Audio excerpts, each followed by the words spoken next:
Hey guys, and long time no see. It has been a couple of weeks since I last filmed a video, so if I'm kind of all over the place, I'm out of practice. If you had been watching my Vlogmas videos and you wondered what the heck happened to me at the end of the month, sorry about that. I basically hit a massive video making wall and just couldn't force myself to continue making videos, and while I would have liked to have finished out the month strong, I just didn't feel like pushing myself anymore. I don't really want to make excuses, but if you would like to find out more about where I was in like my headspace at the time, I wrote a whole blog post on burnout and new beginnings, which I will leave links to in case you're interested.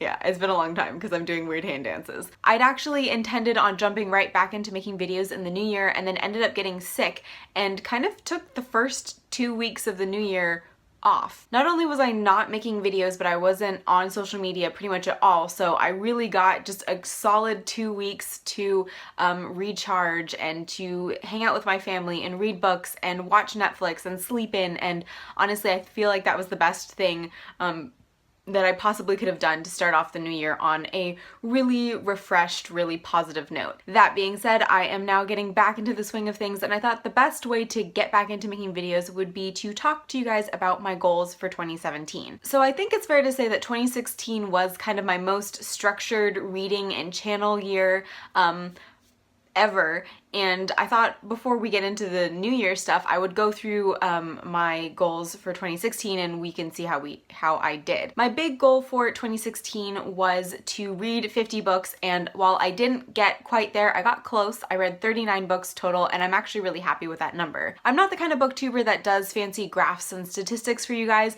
but just looking at my Goodreads, I can tell you that within those 39 books that I read, 5 were 5-star reads, 15 were 4-star reads, 17 were 3-star reads, and then 2 were 2-star reads, and I think I did pretty good in that. I had no 0 stars, no 1-star reads. There you go. Then my other goal for the year had been to make at least half of the books that I read in the year books that I had already owned on my shelves at the beginning of 2016, and I did not do very well with that goal. I only managed to read 8 previously owned books in 2016, which is slightly horrifying. As for channel goals, I had wanted to do more reviews, and while I only did 7 specific review videos in 2016, I also did quite a few written reviews on my own blog and then started reviewing books for April magazine, so in a way, I feel like I accomplished that goal, or at least did enough reviewing that I was satisfied. Then I also wanted to bring back my Year of Miyazaki series, and I did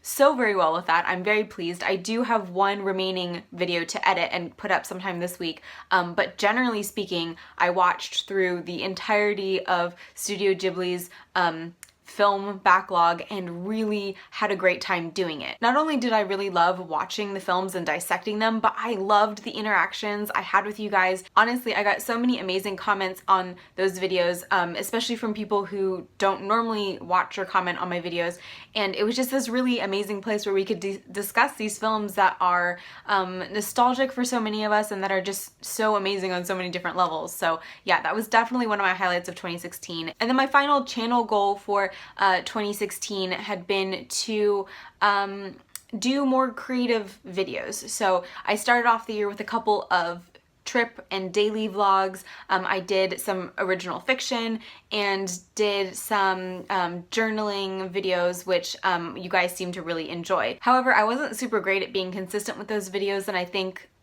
ultimately only put up a handful of them. So yeah, while I had a good time making the videos I do wish I had put a little bit more effort into just being more generally creative on the channel. So that was 2016 in a nutshell, and going into 2017, I definitely want to take a more relaxed approach to things. As for reading goals, I am definitely keeping the 50 book Goodreads challenge because although I've never actually accomplished those 50 books, I feel like it's just a really good benchmark goal to have, and quite frankly, if I don't hit it, I'm not really too stressed out about it. It's just a nice number to shoot for. Also, kind of like last year, I would love to do some kind of read your own damn books challenge because I have officially finished categorizing or cataloging all of my unread books, both physical and on my Kindle, and came up with the grand total of like 140-ish unread books. Basically, I would really love to get to the point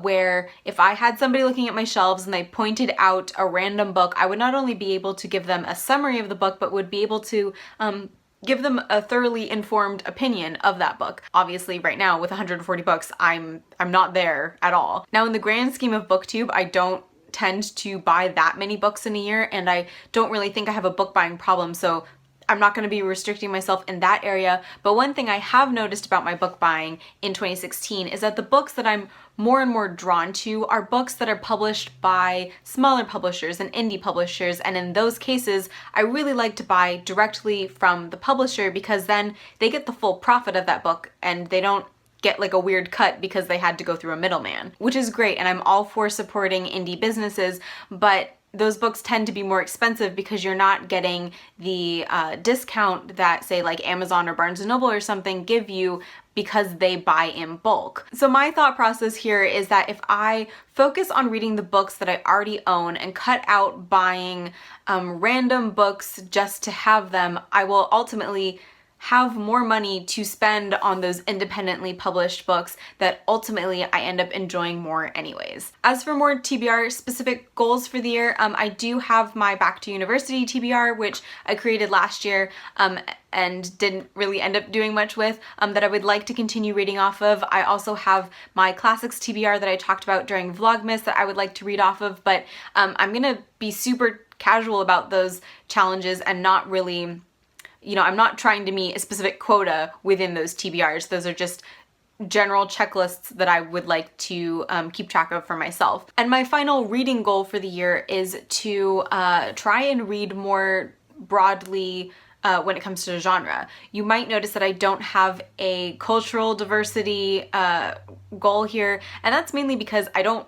generally need to try and read diversely. That's just something that I tend to do naturally. I'm drawn to a really wide variety of stories and a really wide variety of authors, so that's not my problem. While I really enjoyed all of the literary and translated fiction that I read last year, and while I really enjoyed getting more into nonfiction, I didn't read any classics, I didn't read any sci-fi, and I barely touched fantasy. I would just like to make more of an effort to read more broadly genreized in 2017. As for video making and channel goals for 2017, I again am trying to be super relaxed about making content this year. I'm the kind of person that really likes to be busy all the time, and in 2016, video making was very much the thing I used to keep myself busy. I tried to do 2 videos a week, every single week, and while I didn't always hit that, I stressed about not hitting that, which is kind of ridiculous because this isn't my job. This is something I do for fun, and by the end of the year, I feel like I had kind of sucked the fun out of making videos for myself, and that's something I really want to try and avoid in 2017. So if I get a video up every single week, fantastic. If not, that's cool. The world's not gonna end. If I want to talk about books, I'll talk about books. If I want to talk about films, I'll talk about films. If I want to go on a kind of, I don't know, personal or political rant, hey, I'm gonna allow myself the space to do that as well. Yeah, I'm basically just loosening the reins on myself, and if you can't tell, that's something I need to do in the rest of my life as well. And honestly, the only specific channel goal that I have in mind for 2017 is that I would like to continue making film discussion videos. Like I said, I had just an amazing time doing the Year of Miyazaki project, and really discovered that I loved discussing films. The only general film discussion ideas I have at the moment is that I would love to continue discussing animated film because it gives me a chance to talk about animation as well as story and theme.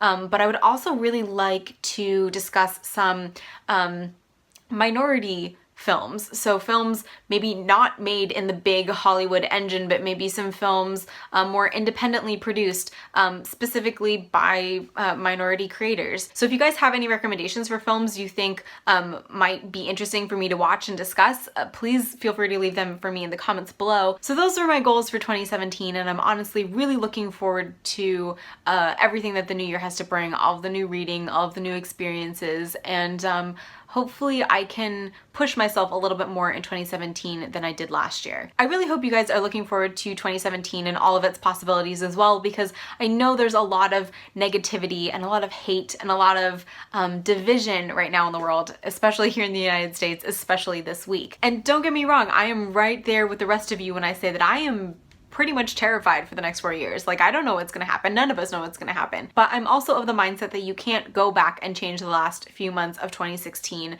And in order for me to move past the suckiness that is, you know, right now, I just have to look at 2017 as a blank canvas on which we can create our own opportunities if we are willing to work for them. So with that note, I'm going to wrap it up because this is turning into an entirely different video. Thank you guys so much for watching. Happy New Year, happy 2017. Go forward with positivity, and hopefully I will see you in the next video. Bye.